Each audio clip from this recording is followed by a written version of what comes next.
inductive and deductive reasoning. Inductive reasoning starts with facts and details and moves to a general conclusion.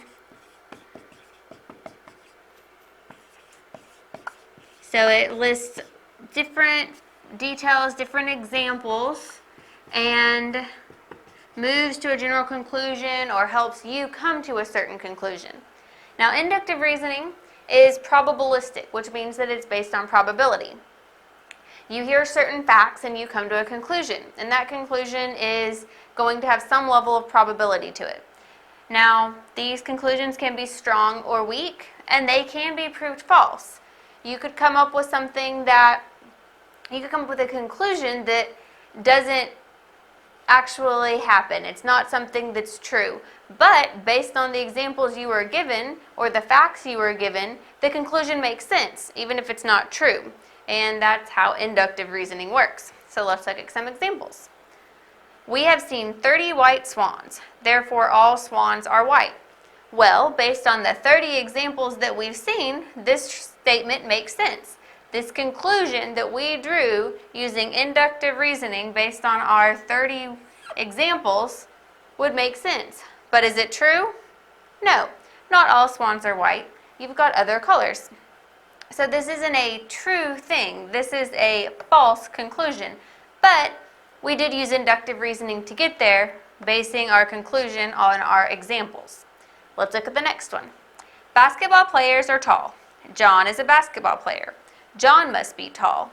Well, we don't actually know John, so we're not sure about this one. It's very probable, so this one would be a stronger conclusion than our one about the white swans, but we don't know John.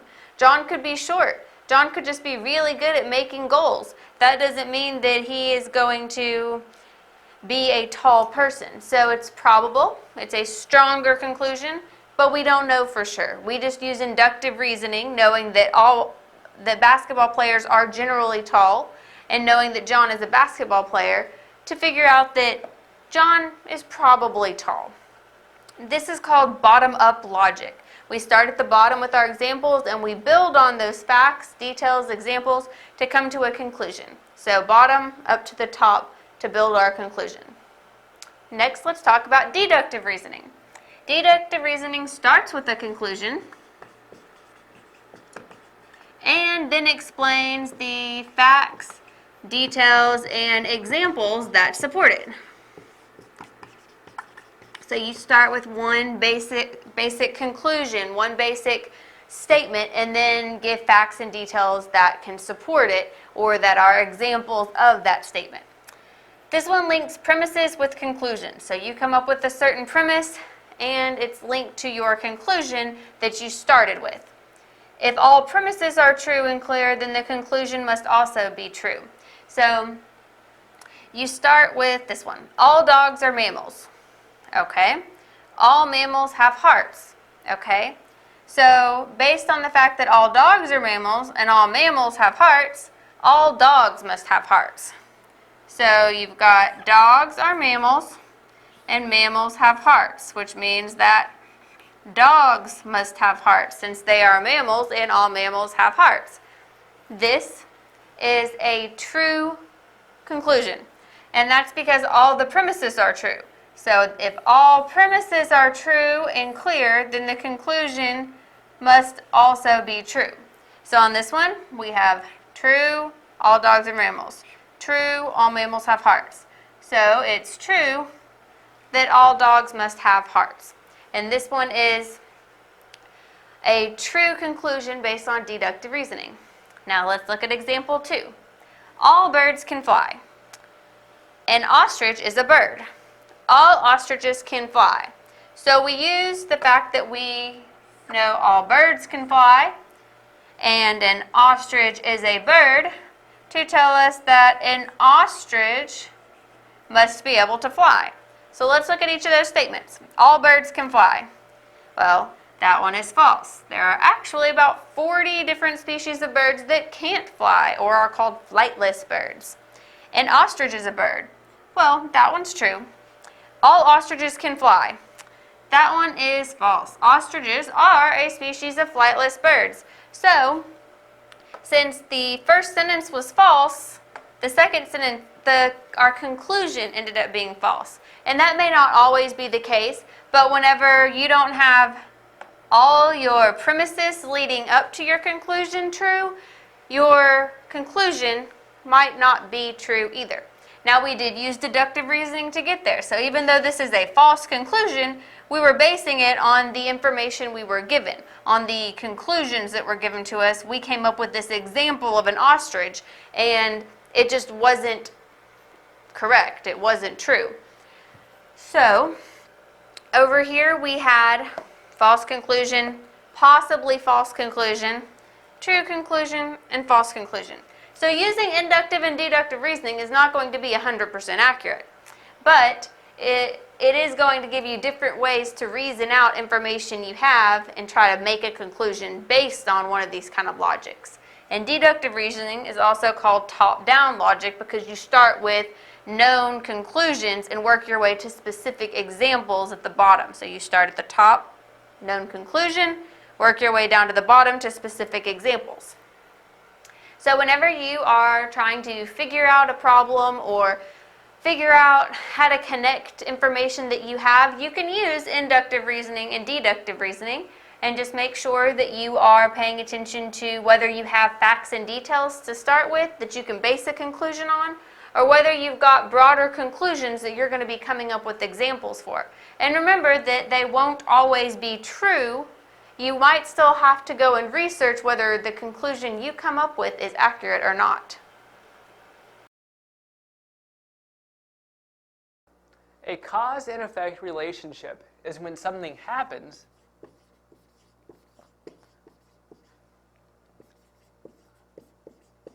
that makes something else happen. So in other words, the cause creates the effect. Cause and effect relationships are often used in informational text. For example, a text may say that when the weather is cold, a person may start to shiver. So the cold weather here is the cause, and the shivering is the effect of the cold weather. Now, cause and effect relationships are also found in stories. For example, if May is late to school, she might lose recess time. So in that case, being late to school is the cause, and the effect or result is her losing recess time. So let's take a look at this sentence right here. The rain came down so hard that all of the leaves fell off the trees. So we have a cause and effect relationship here. So we know what the effect is. The leaves fell off the trees. Well, what's the cause? The rain. So we can say that the cause is heavy rain, and the effect of that is that leaves fell off of the trees. Now we have another example. Billy was skating on a hockey rink. The laces on one of his skates came loose. He couldn't control his skating. He ran into another skater and they both fell down. So we know the effect here is that he ran into another skater. I'm really just going to underline this whole sentence because that is the effect. He ran into another skater and they both fell down. Now what's the cause here? You may be tempted to say that he couldn't control his skating and that caused him to run into another skater. While that's true, the actual effect here, the actual cause is that the laces on one of his skates came loose, which caused him not to be able to control his skating, which caused him to run into another skater, which caused them to both fall down. So what started all the dominoes falling over here was that the laces came loose.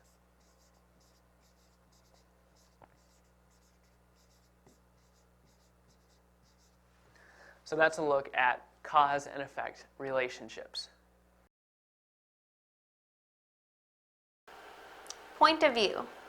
The point of view is the perspective from which a story is told. And the narrator is the person who tells the story. So when we're looking for point of view, we're looking to see if we have a first-person narrator or a third-person narrator that's telling us the story.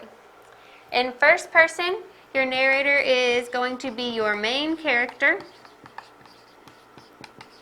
And they're going to be saying I, me, we. These are the pronouns you're going to see associated with the first-person narrator.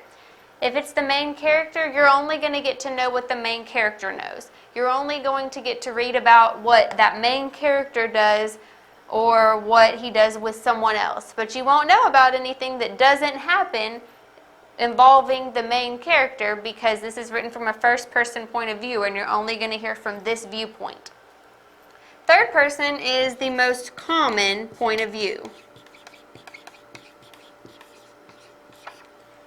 And you're going to see pronouns like he, she, and they. The narrator is going to talk about other characters, but the narrator is not one of the characters. And third person omniscient is very common as well. Omniscient means all-knowing. So a third person omniscient narrator is going to be one who describes all other characters. So at once. So this narrator is going to be able to tell you what every other character in the story is thinking, what every other character in the story is doing. Now they may not actually do it all in the same passage. Sometimes they split it into chapters. So one chapter is written to where the author is telling you everything that Johnny does. One chapter is split to tell you everything that Susie does. So you find out everyone's point of view, but possibly at different times. But the author is able to do all that without actually being a part of the story. So whenever you're looking for who your narrator is, the pronouns are the important thing to look at. Let's look at this passage. John walked to school every day. He and his friends were often cold and tired by the time they arrived. They were allowed to warm up by the stove before sitting in their seats. In this passage, let's look at the pronouns to help determine the point of view. And your pronouns are going to be words that take the place of nouns, such as I, me, we, he, she, they, it, you. But these are going to be the ones that are really going to set you off as markers to let you know if it's a first person or third person narrator that you're listening to. So looking through this, we have he and his friends. By the time they arrived, they were allowed to warm up by the stove before sitting in their seats. And it started with John. So the narrator is using he and they and someone's name. Now, first person could use someone's name, and that's why it's important to look at the pronouns. But the narrator starts talking about John, and then he uses all of these third person pronouns. The narrator is a third person narrator here. Oh, let's write it out. Third person.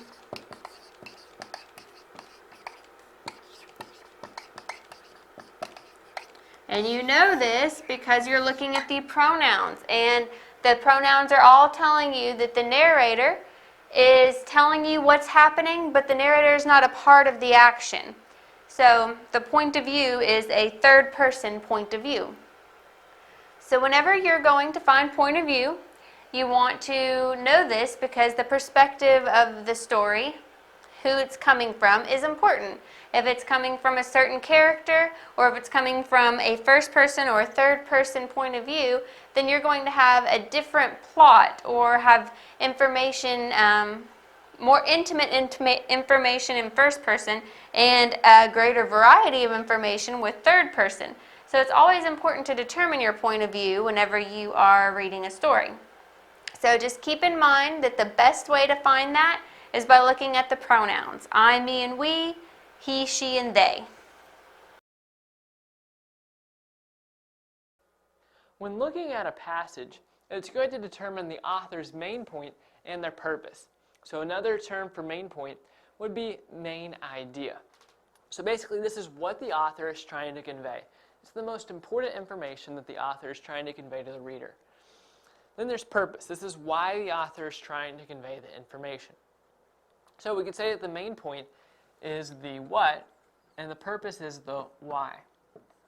Because the purpose is what the author is hoping to achieve by sharing the information with you. So purpose is the why behind the what. Purpose is the reason you're sharing the what. So an example of this would be that an author's main point could be that yellow lights should be longer. And their premises for that, or what backs up their belief about that, is that longer yellow lights will save lives through reduced traffic accidents. So the purpose here The reason that the author would share this main point with you and the evidence behind it is to make you also believe that yellow lights should be longer. So that's just an elementary example of that. So we have a passage right here, and we're not going to look for the purpose in this main passage. We're just going to look at the author's main point. So this says, people need to appreciate public schools. The school year should be increased by 2 weeks. This would allow for increased instruction in core subject areas. This would also shorten the summer break, which would lessen the amount of time for students to forget what they learned. So, this first sentence here says people need to appreciate public schools. So, could that be a conclusion or a main point? Another word for main point is a conclusion. So we have main point, and then I'll put in parentheses here, conclusion.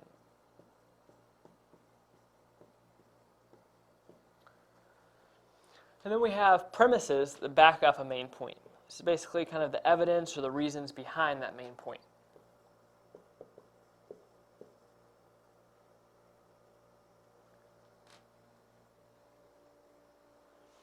So, could this be a main point? Yes, but let's keep moving on and see if that's really the main point of this passage. The next sentence says the school year should be increased by 2 weeks.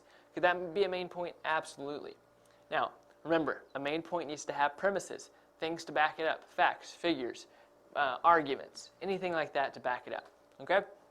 So, these next two sentences talk about why it'd be good to increase the school year by 2 weeks. They don't talk about why people need to appreciate public schools more. So these two sentences, these last two sentences are basically premises backing up this sentence right here, saying the school year should be increased by 2 weeks.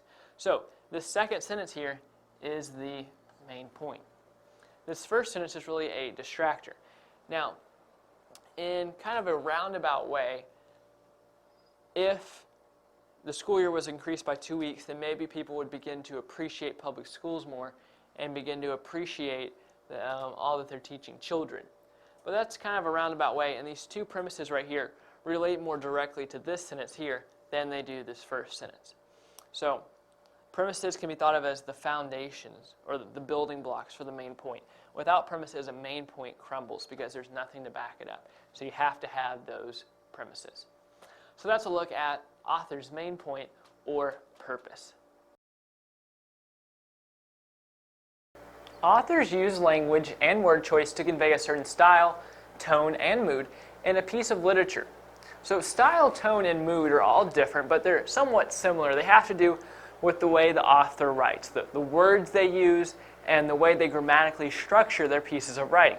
So first we're going to take a look at style, but notice it has 2 bullet points because the purpose of style is twofold. So one purpose of style is to be appropriate to the purpose of the text. So if there's a piece of writing that's really serious, then the style of writing is going to be very serious. It's going to use serious words in a serious, straightforward grammatical structure. But if it's meant to be comical, the piece of writing is meant to be comical, then the writing is going to be more relaxed and the grammatical structure is going to be more relaxed. And the second purpose of style is basically a way to set an author apart. It's a way to set authors apart. Every author is going to have their own particular style. It's going to be certain tendencies they have in their writing. Maybe they use a certain word a lot, or they structure a lot of their sentences the same way, or they develop the plot the same way in most of their stories. Well, that sets each author apart. And many times authors want their writing to set them apart from other writers. And sometimes this style is so strong that you could read a piece of writing and not know who wrote it, but guess who wrote it because of the style.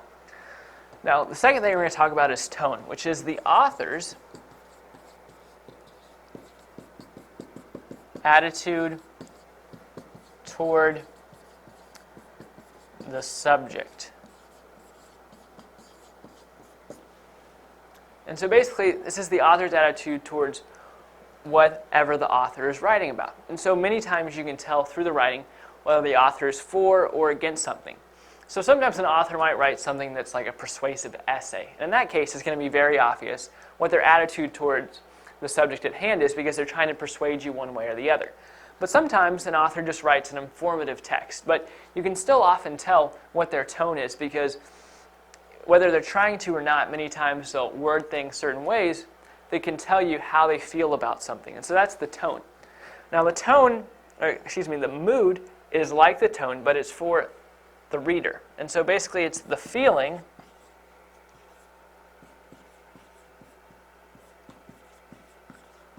the work invokes in the reader.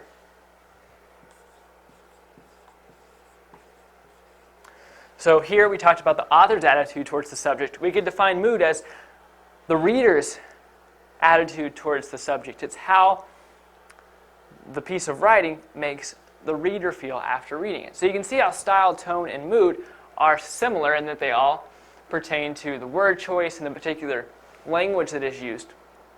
But they're also different, because style pertains to the purpose of the text, and then the tone is concerned with the author's attitude towards the subject, and the mood is concerned with the reader's attitude towards the subject, or basically the way the piece of writing makes the reader feel. Word choice and intended audience. When authors write, they choose their words very carefully. They want to precisely express what they are trying to get across. They aren't just throwing words out there haphazardly. They are choosing their words with a purpose. They want to get some message across to you. They want it to be clear how they feel about a subject, so they're going to use precise wording for that. Word choice is going to impact the tone and style of a piece of writing. If you use the word exultant versus happy, it's going to give a different tone than simply using happy. Exultant says it's so much more than that, and it's going to give a loftier tone to your piece. Style, same way. If the author's using flowery wording, if it's these lovely flowing sentences versus short wording, choppy little sentences, it's going to give a different flow to the writing and a different style. So the author is going to choose their wording very carefully. Another thing an author is going to consider when writing is their intended audience. They may write the same story differently for different audiences, and there are lots of different audience groups to consider. For instance, children, adults, teenagers, men, women, parents, and the list could go on and on for the type of audience groups that an author could target. But let's think about if an author's writing a story. They may write a story differently, leaving out some disturbing or provocative parts if they're writing for children, where they would put in those same parts if they're writing for adults. And if they're writing for teenagers, maybe they'd leave some of it in and keep some of it out. If an advertising agency was writing an ad for deodorant, they might write it differently if they were going to target men versus if they were going to target women. And same thing, if you were targeting parents in general as an advertising agency, you're going to talk to them differently than you would, say, people in their early 20s or teens that aren't interested in kids or diapers or formula or any of the things that are being advertised toward parents in general. So whenever an author's writing, they're going to consider their intended audience very carefully and make sure they're writing to most accurately entertain or reach out to that audience. Word choice and intended audience affect a text's content, style, and tone. And we discussed style and tone already. They are affected by word choice, and they can also be affected by the author's audience. If you're talking to a child, your tone may change, your style is going to have to change, your writing can't be as high level as it would be if you were talking to adults or even teenagers. And the content is going to vary based on your audience. Because you're going to leave some details out if they're too much for a child to handle, or if it's something that a man or a parent might not be interested in versus something that a teenager or a woman would be interested in. So, Whenever you're writing, I want you to consider your word choice and intended audience, because you need to write just as any other author would write, considering your words carefully. Make sure you choose them with a purpose. You're writing and choosing words that are going to most clearly represent what your message is. And you're thinking of your audience. Who is most likely to read your paper?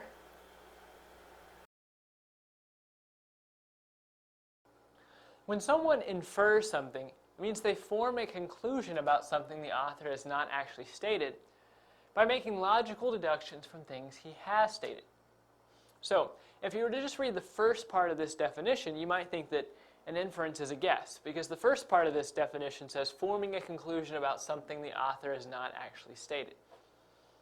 So, while that is what an inference is, you also base an inference on things the author has stated. So it's not just something that you're making up. You're basing it on logical reasoning, or you're coming to this conclusion from logical deductions. Basically, you're reading in between the lines. Now, infer is closely related to the word imply.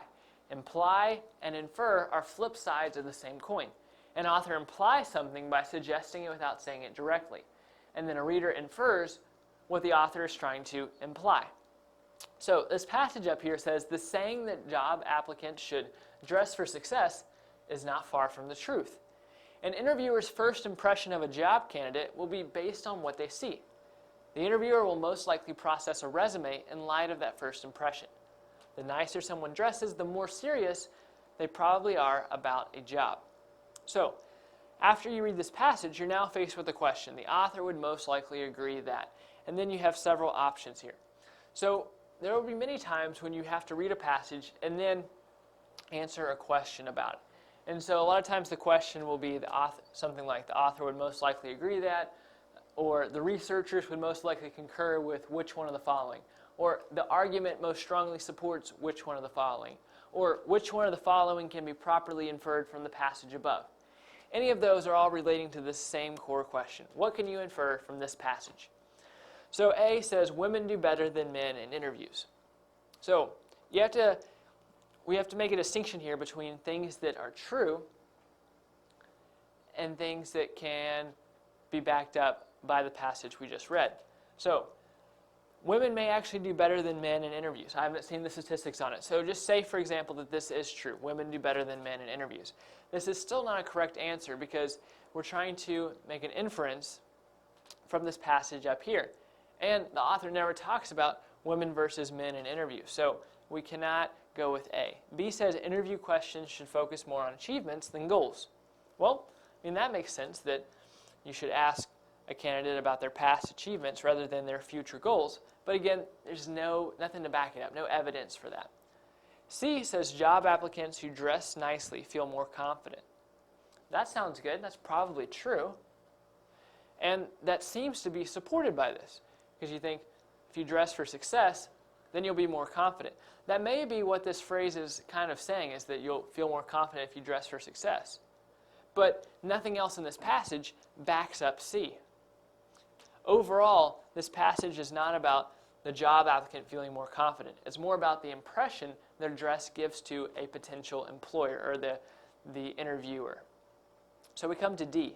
So pretty much we can already conclude that D is correct by process of elimination. But we don't want to just stop there. We want to go ahead and dive into this and see if D really is the correct answer. So it says a male job applicant should make sure his tie and shirt match. Now you may be thinking, this passage never talks about matching or ties or shirts, but this is still the correct answer, because remember, we're talking about making a good first impression. This last sentence says the nicer someone dresses, the more serious they probably are about a job. So one way to dress nice is to be matching. And you match well, and you look nice, you make a good first impression, and you dress for success. So D is the correct answer.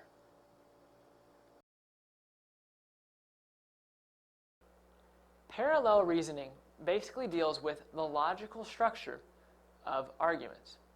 So up here on the board we have the stimulus or original argument, and then we have three answer choices, A, B, and C.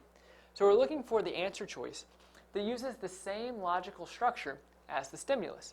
So if the stimulus uses circular reasoning, the correct answer choice will also use circular reasoning. And if the stimulus presents a valid argument, the correct answer will be a valid argument. And then the reverse of that is true. So let's go ahead and dive in. All the hikers I know love the outdoors. I recently met a man who loves being outside. He must be a hiker. So the question is, the flawed reasoning in which one of the following arguments most closely parallels the flawed reasoning in the argument above? So the stimulus presents flawed reasoning. How do we know that? Because the question told us. But really, if we examine this, we can tell that it's flawed reasoning. It's illogical because the fact that hikers love the outdoors doesn't mean that we can say that all people who love the outdoors are hikers. In other words, loving the outdoors is a necessary condition here for being a hiker, but it's not a sufficient condition. So what does it mean when we talk about necessary and sufficient conditions? So necessary conditions would mean A must be true for B to be true, and sufficient conditions means if A is true, B must be true. So we need to assign parts of this argument to A and B for this to make more sense. So A is love the outdoors, and B is be a hiker. So for a necessary condition, we could restate this as, in order for someone to be a hiker, they must love the outdoors. So that's true. That's what this argument is saying. But when we make it a sufficient condition, we're saying if someone loves the outdoors, then they must be a hiker. And we're really just taking that too far. So we can say that loving the outdoors is a necessary condition, but not a sufficient condition. So we're looking for an argument that is, first of all, invalid because this stimulus is invalid, and two, we're looking for one that uses the same logical structure as the stimulus. So we go to A. Short-haired dogs can run fast. All of the Brian's dogs have short hair. Spot is the Brian's dog, so he can run fast. So it's easiest to break apart this argument if we assign different parts of the argument letters. So A is short-haired dogs, B is fast dogs, C is Brian's dogs, and D is Spot. So we come to the first sentence, short-haired dogs can run fast. So short-haired dogs is A, and fast dogs is B. So A equals B. If a dog's a short-haired dog, then it's going to be a fast dog. We move on to the next sentence. All of the Brian's dogs have short hair. So what we're saying here is that members of C are also members of A. If a dog belongs to the Bryants, then it's also going to be a short-haired dog. So we can take that even further to now mean that C equals B.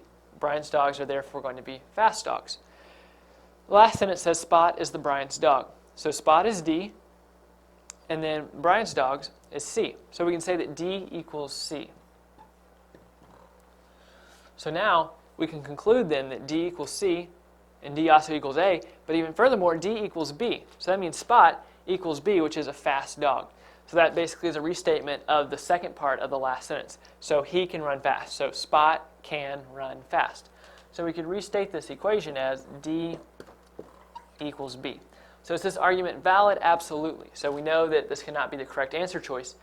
And we also know that it doesn't use the same logical structure as the stimulus. So we move on to B. The best coaches love sports. Joe watches and plays sports all the time. So he would be a great coach. First, notice that the language and structure of B and the stimulus are very similar, but not identical. This is a good sign.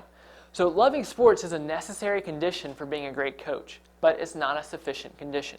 So this is an invalid argument, so it's in the running to be the correct answer.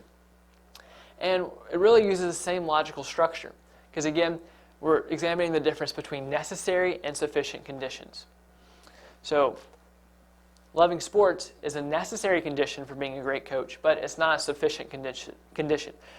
We can't say that just because Joe loves sports that he would be a great coach. So B is the correct answer. But let's go ahead and examine C as well. All engineers are good at solving problems. Therefore, those who double major in mechanical and chemical engineering will be twice as good at solving problems. This is invalid. Why? Because really what's happening here is we're taking the premise too far. The premise is very limited. It says all engineers are good at solving problems. That's all it says. It says if someone's an engineer, they're going to be good at solving problems. But it doesn't provide any way to tell if some engineers are going to be better or worse than other engineers at problem solving. So basically, what's happening here is the argument takes the premise too far and comes to an unwarranted conclusion. Someone who's a double major in mechanical and chemical engineering may very well be good at solving problems, or twice as good at solving problems. But the premise just doesn't support that. So we're making the premise say more than it actually does. So that's a look at parallel reasoning.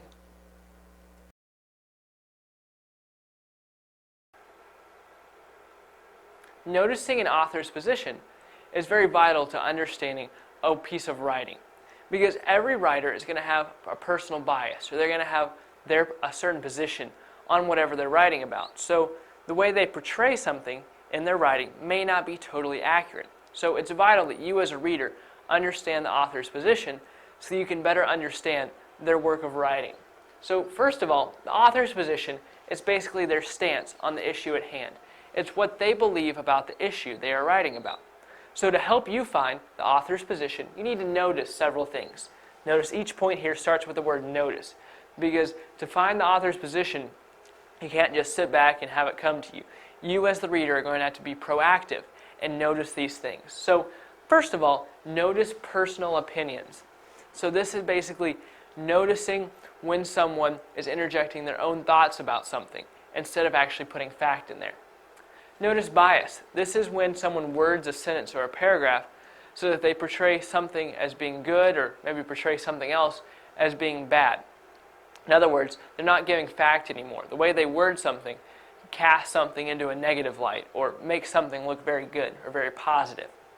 Also, notice emotional language. This is when a writer puts their own thoughts into something, or their own opinions into something, and then by using strong emotional language, tries to sway the reader over to their thinking. Now remember, again, we're not talking about a persuasive paper, because persuasive papers are always going to have a certain author's position in it, because that's the idea of a persuasive paper, that the author is trying to sway you a certain way. So we're not focusing on persuasive papers, focusing on other kinds of papers when the author really isn't supposed to have a bias, when they're not supposed to have a position on the issue. But nevertheless, they are going to have a position. And so sometimes they'll insert emotional language to try to persuade someone to their thinking. Then also, notice what information is left out. Because when we're talking about personal opinions, bias, and emotional language, these are all things that are going to be added to the paper. This is something an author may add to the paper to insert their bias or to insert their own position. But noticing what is left out is when the author doesn't write something to support their position. This may be some fact that would look bad upon their own position, so they just leave it out. So sometimes it's hard to know what is left out because it's not there. And if you don't know anything else about the topic at hand, you may not know what pertinent information is being left out. But sometimes that can be helpful to understanding the author's position. So the important thing to take away from this is that the author's position is their stance on the issue at hand. In any piece of writing that is out there, the author who wrote it is going to have a position on that subject.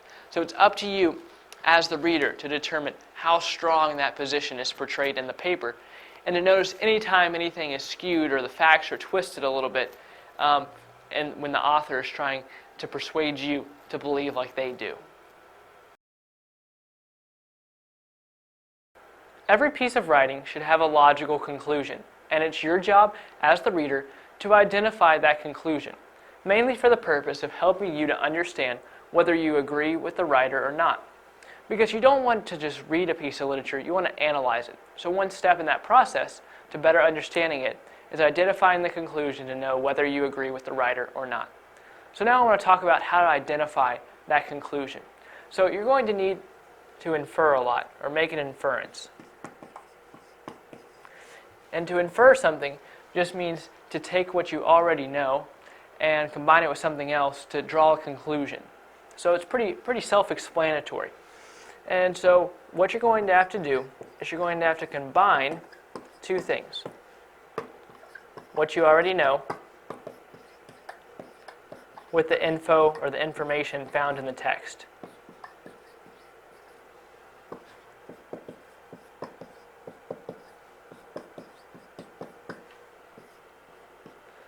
So I'm going to draw a double arrow there because to make an inference, you're pulling these two things together, everything you find in the text, any pre-knowledge you have, and you're pulling that together to draw the conclusion. And generally, a conclusion should be obvious. If a writer does a good job in their writing, then the conclusion should be easily identifiable. Otherwise, you may draw a conclusion that is not the conclusion the writer had in mind. But nevertheless, it's important that you as the reader analyze the writing and identify the logical conclusion.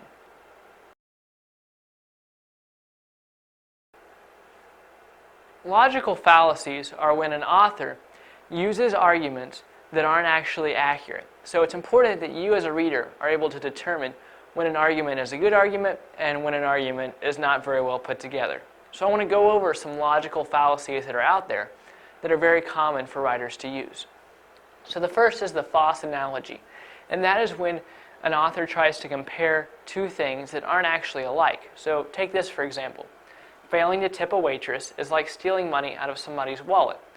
Well, although not tipping a waitress could be considered rude, it's nowhere near stealing money. People go to jail for stealing money, but no one's going to jail for not tipping a waitress. So comparing a thief with kind of a rude diner isn't very accurate. So sometimes authors will use a FOSS analogy to make something that's very unfamiliar to a reader seem like something very familiar. So it's important to look out for that. The second logical fallacy is circular reasoning. So take this sentence for example. Poverty is a problem for society because it creates trouble for people throughout the community. So circular reasoning is when someone tries to prove an argument by pretty much just using the argument again. So like in this sentence it says poverty is a problem. So it's saying poverty is a problem. Then it's trying to explain why it is a problem. And it says it's because it's a problem because it creates trouble. Well, a problem and creating trouble are pretty much the same thing. So for this to be an accurate argument, poverty needs to be described as a problem without restating problem again. So that's circular reasoning, and generally an author will use that when they really haven't thought out their argument very well or they cannot think of another argument. All right, the last one is FOSS dichotomy, and this is when a writer presents that there's only two options when there actually may be more than two options. So take this sentence for example. You need to go to the party with me, otherwise you'll just be bored at home. So here the writer is presenting two options, going to the party or being bored at home. Or actually there's more options than that. One option is to go to the party, one option is to be bored at home, but there's other options like enjoying themselves at home or going somewhere else like the bowling alley. So there are more options than two right here, even though the writer presented it as only two options. And writers use this this fallacy for the purpose of trying to persuade a reader, saying, look, pretty much this is the only option. They're trying to narrow the focus of the reader, when in fact there are more options. So it's important that you as a reader be able to determine when a writer is using a logical fallacy.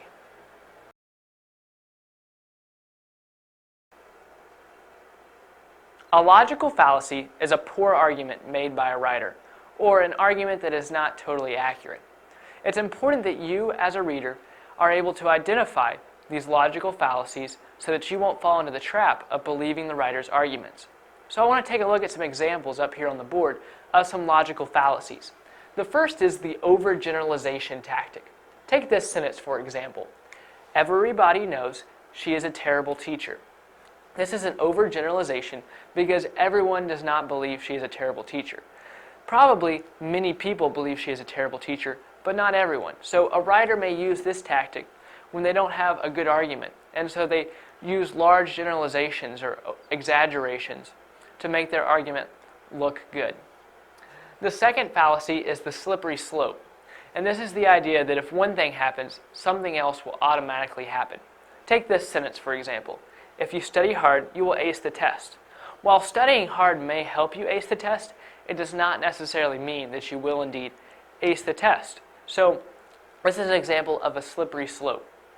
The third logical fallacy is hasty generalizations. This is basically drawing a conclusion too early without totally analyzing everything. So you as a reader need to look out for these logical fallacies because writers will use these intentionally or unintentionally. But you as a writer, or you as a reader, You need to be aware of these logical fallacies so that you don't fall into the trap of believing their arguments.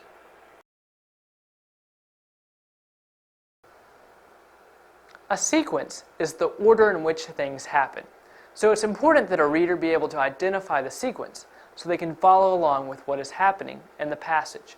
So a sequence is basically the order in which things happen, or the order of events.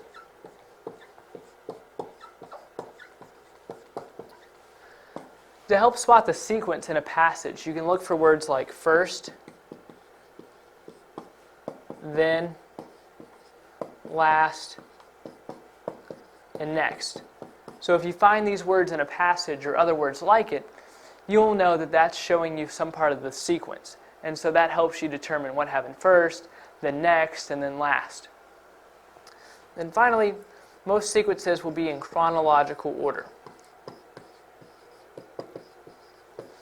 Basically, chronological means based on time. So if I was talking about my day, I would say, okay, at 7 o'clock I got up, at 7:30 I ate breakfast, at 8 o'clock I went for a run, and then at 12 o'clock I ate lunch. So that's chronological. It's proceeding through time.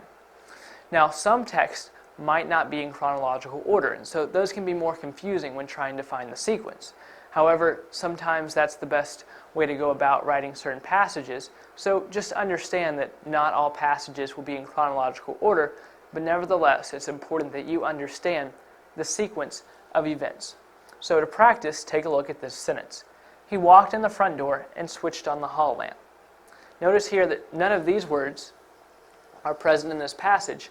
However, you can still find what the sequence is here. So you know that he must have walked in the front door first and then switched on the light bulb. That had to have happened second, because first he had to get inside the door. So this may seem like a very simple and elementary example, but it's still important to be able to identify the sequence in a passage or sentence. When it comes to summarizing text, you need to be able to state the main point of a story. So a summary is just stating the main point of a story. So you're reading an entire story, and then you're just taking the important things and writing about that. If you've ever looked at the back of a book, you'll see a summary on the back of a book. And so there's a whole book that may be 100 or 200 pages, but the author summarizes it on the back of the book so that you get an idea of what it's about. So that's what you're trying to do through a summary. So there's 4 main points that you should remember when writing a summary. Focus, like I already said, on the main idea of the story. Focus on the key points. In other words, you're not worried about little details. You're worried about the important things that contribute to the overall storyline. The third point is focus on the conclusion of a story. Because in most stories, there's some kind of problem. The whole plot is based around some kind of problem throughout the story. Then eventually that problem is resolved. And so that happens in the conclusion of the story. So look at the conclusion of the story and talk about that too in your summary. So you're going to be talking about the main idea of the story, the key points, the problem, maybe a little bit about the main character, and then talk about the end of the story and how the character ended up dealing with his or her problem. Then the fourth point is kind of a longer one. Focus on important information the author wants the reader to know.